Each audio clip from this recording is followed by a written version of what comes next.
అప్పుడు సిగ్గేస్తుంది బాబు.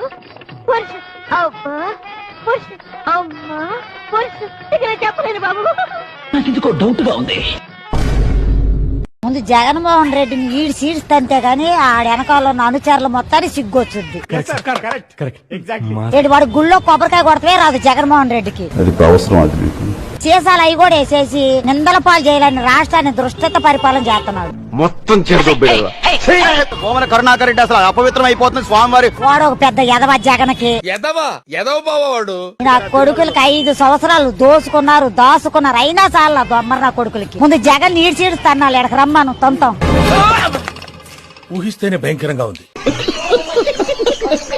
చూస్తా 2 ఏళ్ళు అయిపోయింది. ఇంకా కళ్ళు మూసుకుని కళ్ళు తెరిచేసరికి ఇంకా 3 ఏళ్లే ఉంది. ఈ 3 ఏళ్లలో కూడా ఇంక 1.5 సంవత్సరం గడిస్తే ఆ తర్వాత నా పాదయాత్ర కూడా స్టార్ట్ అవుతుంది. ఒకసారి నా పాదయాత్ర కూడా స్టార్ట్ అయిందంటే ఆ తర్వాత మరో 1.5 సంవత్సరం పూర్తిగా ఇంకా ప్రజల్లోనే దాదాపుగా 150 నియోజకవర్గాల పైసలకే తిరుగుతాం, ప్రజల్లోనే ఉంటాం. ప్రతి 3వ రోజు ఏదో ఒక నియోజకవర్గం నుంచి కాన్స్టిట్యున్సీలో ప్రజల ఉప్పెనను చూపిస్తూ పబ్లిక్ మీటింగ్ లో ప్రజా సమస్యలను లేవనెత్తు చంద్రబాబు నాయుడు కడిగేస్తూ పోతుంది.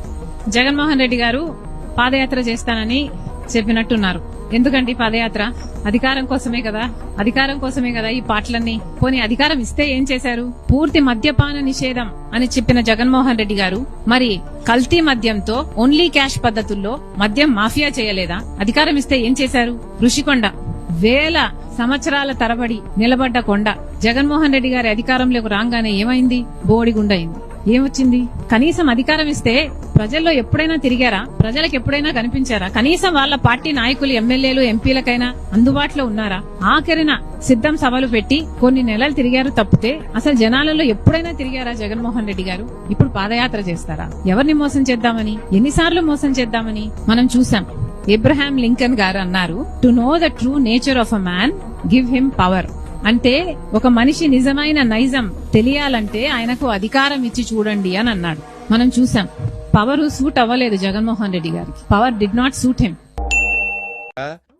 చాలా సేపు సస్పెన్స్ తర్వాత నాకు కూడా అర్థమైంది. ఆ అమ్మాయిని చూపించండి అల్లుకుపోతానన్నావు చూడు గురుగా.